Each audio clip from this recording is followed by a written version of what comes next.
Hello friends, हम लोग पढ़ रहे हैं टाइम रिस्पॉन्स एनालिसिस। और टाइम रिस्पॉन्स एनालिसिस के अंतर्गत हम लोग देखेंगे आज mathematical expression for a steady state error. Steady state error के लिए हमें मैथमेटिकल एक्सप्रेशन निकालना।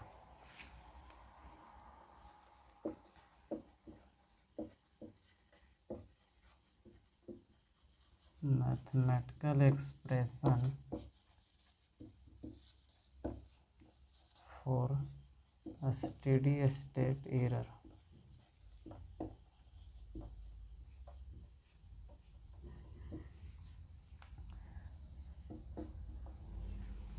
कोई भी सिस्टम के रिस्पॉन्स में आउटपुट और इनपुट के बीच जो डिफरेंस रहता है उसको एरर बोला जाता है। और यदि एरर का वैल्यू को कैलकुलेट किया जाए t टेंड्स टू इन्फिनिटी तो उसको हम लोग बोलते हैं स्टेडी स्टेट एरर। तो स्टेडी स्टेट एरर का हमको मैथमेटिकल एक्सप्रेशन निकालना है क्लोज लूप सिस्टम के लिए। तो सबसे पहले हम उसका एक्सप्रेशन निकालेंगे कि स्टेडी स्टेट एरर का इक्वेशन क्या होगा। उसके अनुसार उस इक्वेशन में फिर से हम जो 4 स्टैंडर्ड टेस्ट सिग्नल पढ़े हैं, step signal, ramp signal, parabolic signal और इम्पल्स सिग्नल, तो उसके लिए हम कैलकुलेट करेंगे फिर से उसका स्टेडी स्टेट एरर का वैल्यू। तो बहुत ही सिंपल है। सबसे पहले स्टेडी स्टेट एरर निकाल लें। तो ब्लॉक डायग्राम जो होता है क्लोज लूप ट्रांसफ़र फंक्शन का, उसका जनरल फॉर्म कुछ इस तरह से होता है। एक कंपैरेटर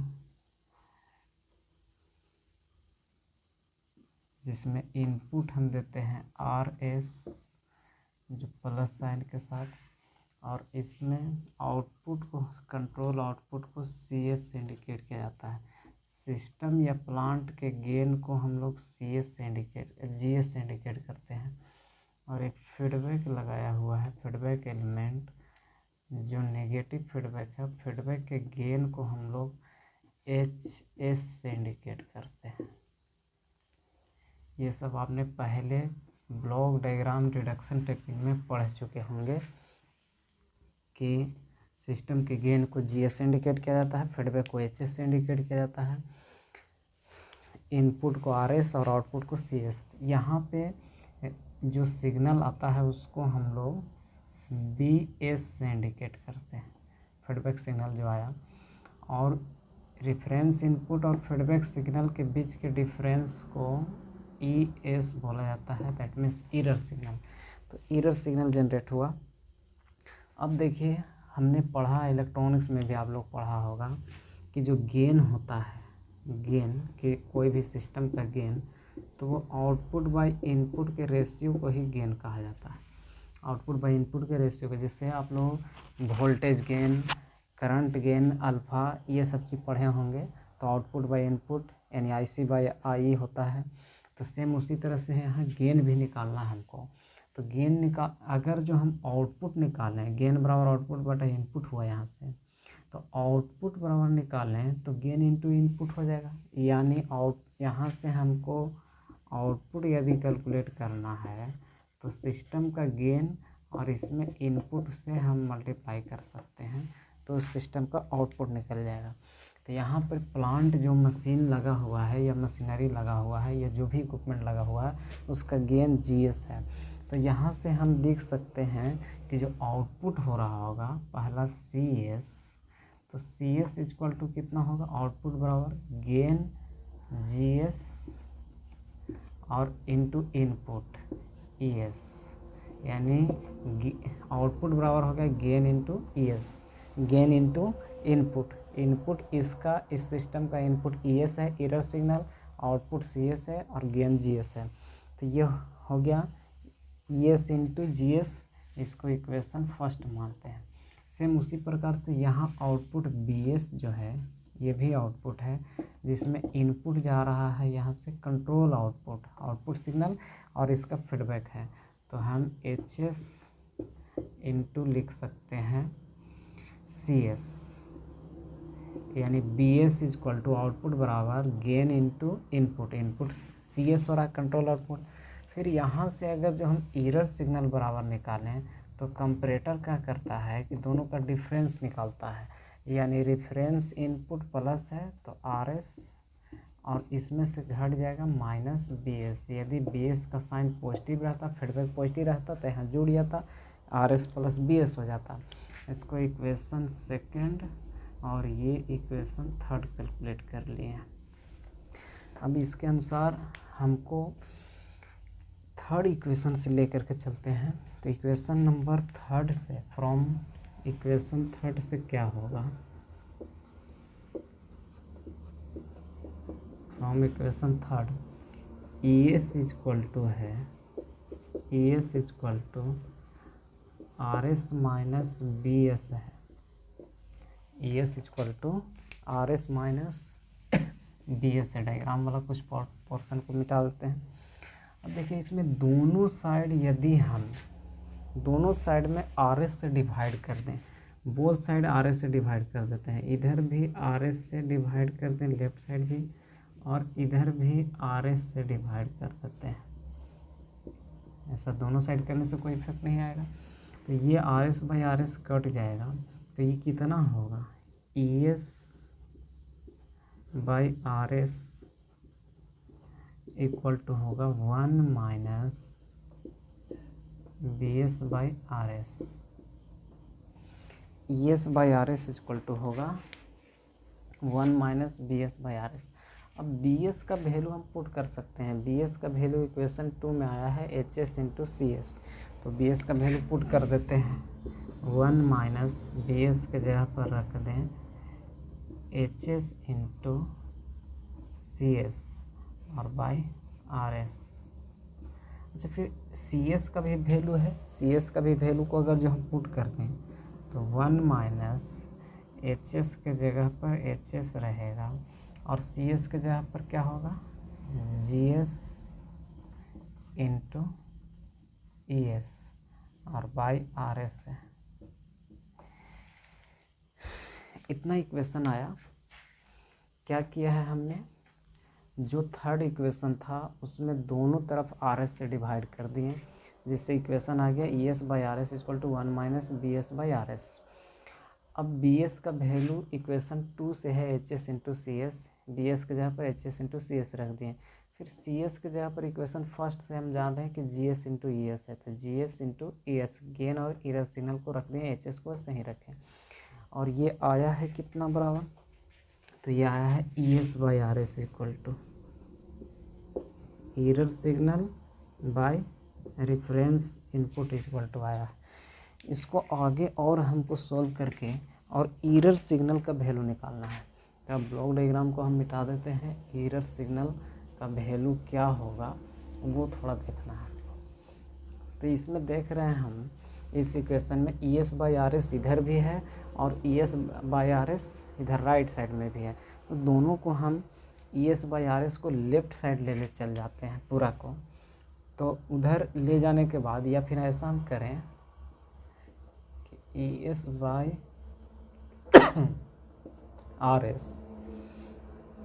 प्लस कितना होगा, ये पूरा टर्म को उधर ले जाएंगे तो HS × GS ×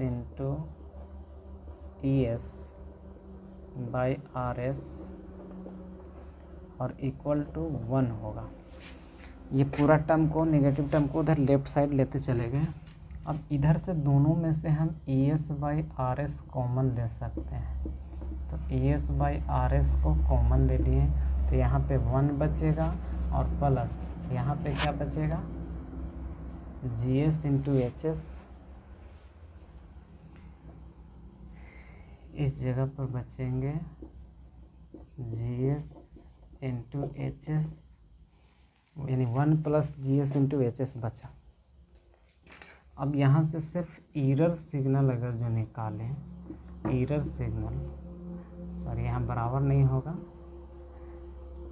इतना इक्वल टू 1 है, सिर्फ ES बराबर निकालें तो 1 ये पूरा मल्टीप्लाई में उधर चला जाएगा, 1 + GS × HS।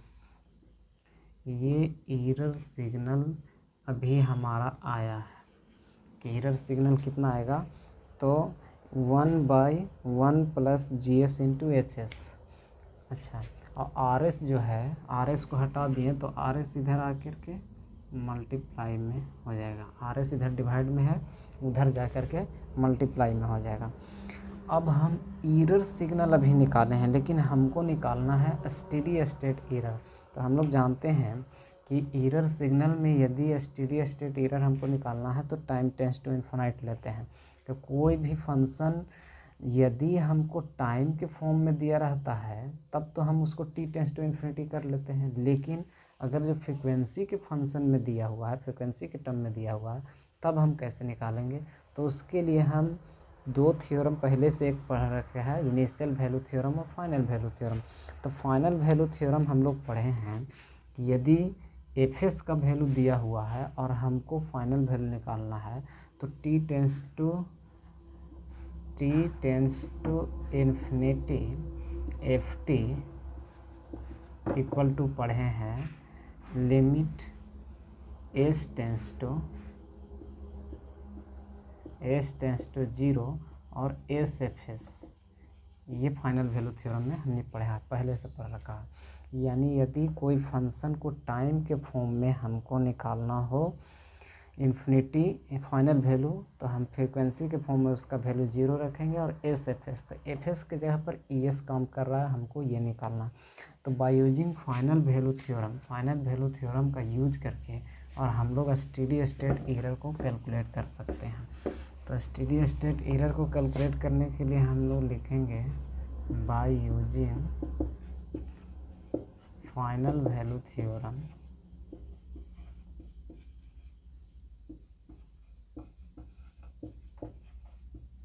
We can calculate the steady state error. तो फाइनल वैल्यू थ्योरम क्या है?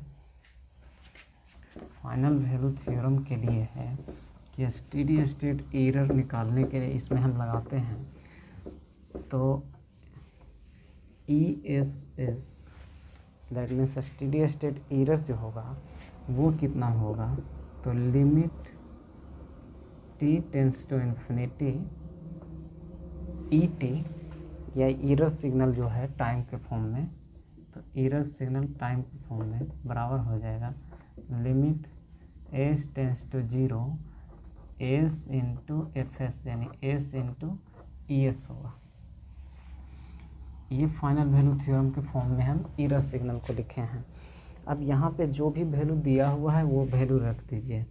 तो ESS steady state error equal to limit t tends to infinity error signal equal to limit s tends to 0 s और FS के जगह पर क्या है, FS के जगह पर ES है, तो ES का वैल्यू रख देंगे।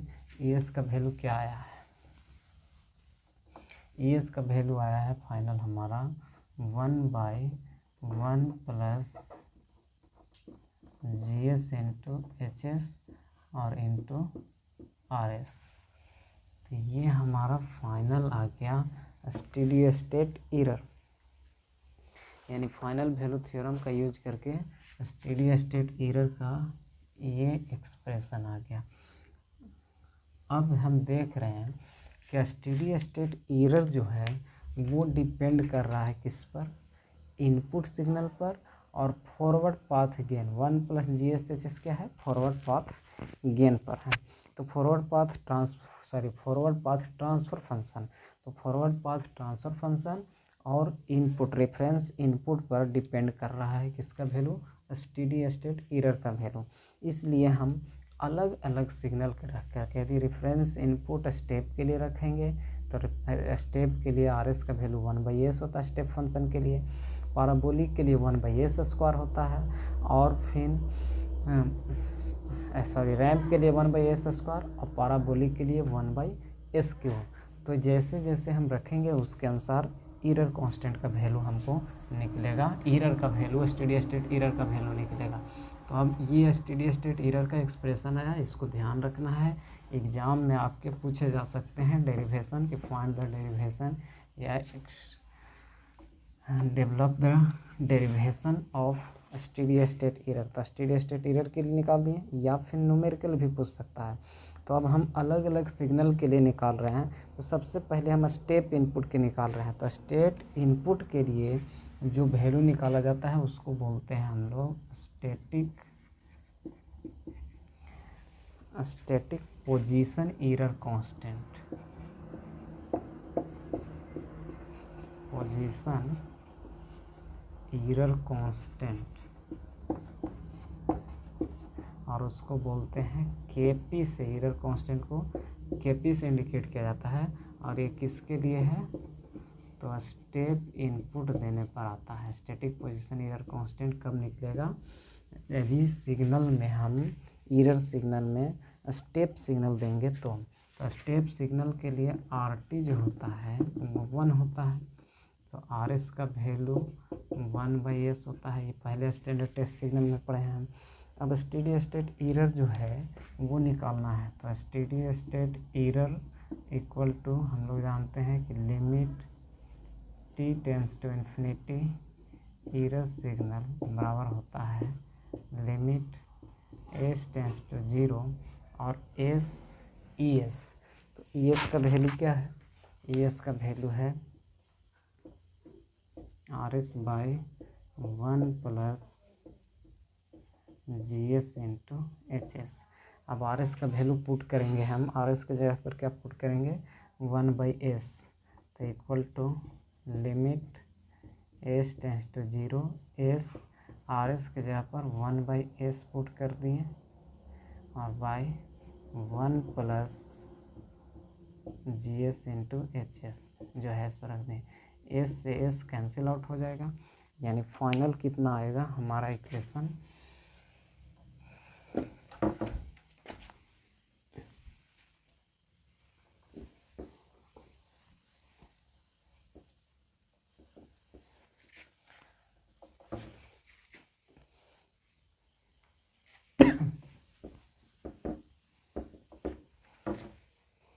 स्टेडी स्टेट एरर में जब s रखें तो आया हमारा लिमिट s टेंस टू 0 और 1/1 प्लस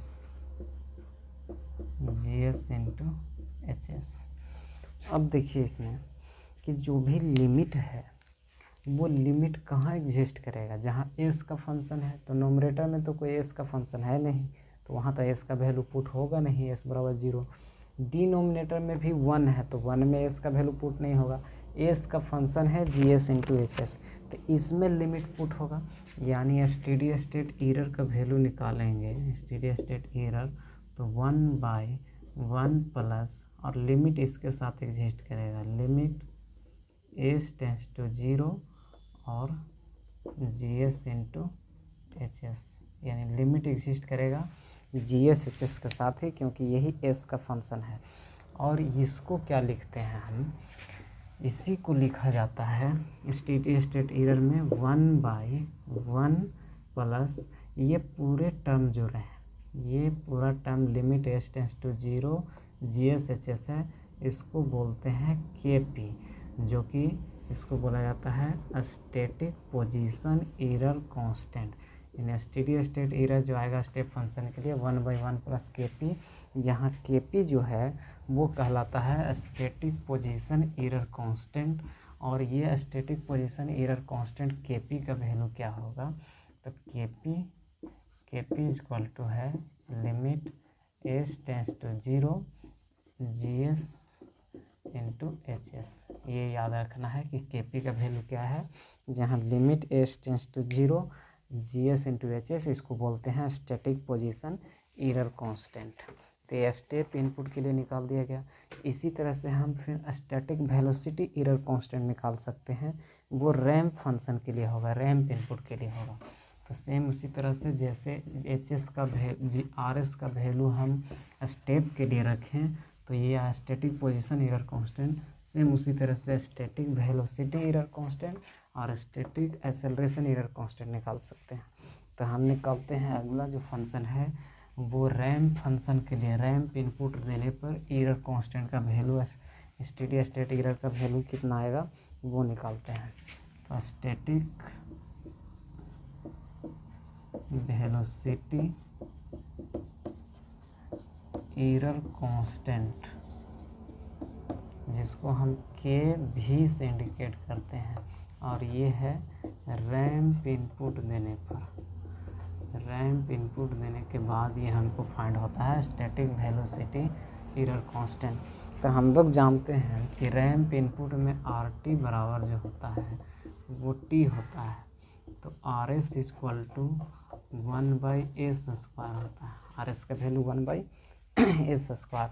फिर से इसमें स्टेडी स्टेट एरर निकालेंगे, स्टेडी स्टेट एरर बराबर होता है लिमिट, डायरेक्ट टी वाला टर्म नहीं लिख रहे हैं, डायरेक्ट एस टेंस टू 0 और एस एफ एस, तो S into E S, S into E S रखेंगे, जिसमें limit S tends to 0 S, और ई एस का वैल्यू आया था 1/1 plus G S into H S, और इंटू यहाँ आर एस था। आर एस का वैल्यू जब हम पुट करेंगे तो आएगा हमारा limit S tends to 0 S, और आर एस का वैल्यू 1/s स्क्वायर हमको पुट करना है, 1/s square by 1 plus G S into H S, एक एस स्क्वायर से एक स्क्वायर कैंसिल आउट हो जाएगा, तो बचेगा कितना हमारा फाइनल बचेगा limit S tends to 0, 1/s है, नीचे में इसको मल्टीप्लाई कर देते हैं, तो नीचे में मल्टीप्लाई करेंगे तो इसमें मल्टीप्लाई करेंगे, तो ये हो जाएगा 1/s plus S into G S into H S, यानी एस ये वाला नीचे आएगा तो दोनों मल्टीप्लाई कर दिए। अब देखिए लिमिट कहाँ एग्जिस्ट करेगा, तो लिमिट हमको पुट करना है टी टेंस टू 0, तो इसमें जब 0 पुट कर देंगे इसका वैल्यू 0 होगा, लेकिन यहाँ पे भी 0 नहीं पुट कर सकते हैं, क्योंकि ये वैल्यू हमको पता नहीं है कि ये जी एस एच एस का फंक्शन क्या होगा, इन्फिनिटी बाई इन्फिनिटी या अनडिटर्मिनेट फॉर्म में ना हो, इसलिए ये तो वैल्यू 0 हो गया, तो रहा हमारा ये direct 1/s into G S H S.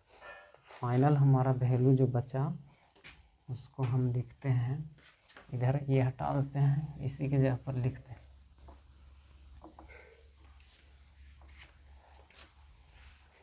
Finally जब इसमें एस का वैल्यू लिमिट का वैल्यू पुट कर देंगे तो स्टेडी स्टेट एरर बचेगा 1/, ये टर्म 0 पुट होगा तो 0 हो जाएगा, तो सिर्फ बचेगा S into G S into H S, और इसको लिखते हैं स्टेडी स्टेट एरर 1/kv, जहाँ पे kv जो है वो है इसमें लिमिट एग्जिस्ट होगा, लिमिट एस टेंस टू 0, ये पूरे के साथ लिमिट अभी रहेगा, क्योंकि जी एस एच एस का वैल्यू हमको मालूम नहीं है अभी, तो लिमिट का वैल्यू इसमें हम नहीं पुट कर सकते हैं, तो के भी इक्वल टू होगा limit S tends to 0 S into G S into H S, जहाँ के भी को बोलते हैं स्टैटिक वेलोसिटी एरर कांस्टेंट। तो रैंप इनपुट के लिए जो स्टेडी स्टेट एरर का वैल्यू आया वो आया 1/1 प्लस के भी, जहाँ के भी क्या है, K V equal to limit S tends to 0 S into G S H S, और इसको बोलते हैं वेलोसिटी एरर कांस्टेंट। ठीक उसी प्रकार से हम जैसे रैंप के लिए निकालें, सेम उसी तरह से पाराबोलिक के लिए भी हम निकाल सकते हैं। तब पाराबोलिक के लिए अगर यदि हमको निकालना होगा तब इसी फंक्शन में जो एरर सिग्नल का वैल्यू है, स्टेडी स्टेट एरर है, उसमें इनपुट के जगह पर हम क्या रख देंगे, R T equal to T square by 2 होता है, तो R S equal to 1/s की उसका लाप्लास ट्रांसफॉर्म होगा। तो अब हम निकालते हैं static acceleration error constant, velocity के जगह पर स्टैटिक एक्सेलरेशन एरर कांस्टेंट, और स्टैटिक एक्सेलरेशन एरर कांस्टेंट को हम स्टैटिक एक्सेलरेशन एरर कांस्टेंट, इसको के ए से इंडिकेट किया जाता है, और ये है पाराबोलिक इनपुट देने पर, पाराबोलिक इनपुट फंक्शन देने पर हमको फाइंड होता है स्टैटिक एक्सेलरेशन एरर कांस्टेंट। जब देखिए पैराबोलिक इनपुट के लिए आर टी बराबर जो होता है वो होता है टी स्क्वायर बाई 2। यदि इसका लाप्लास ट्रांसफॉर्म निकालेंगे तो R S equal to 1/s³ हो जाएगा टी स्क्वायर बाई 2 का।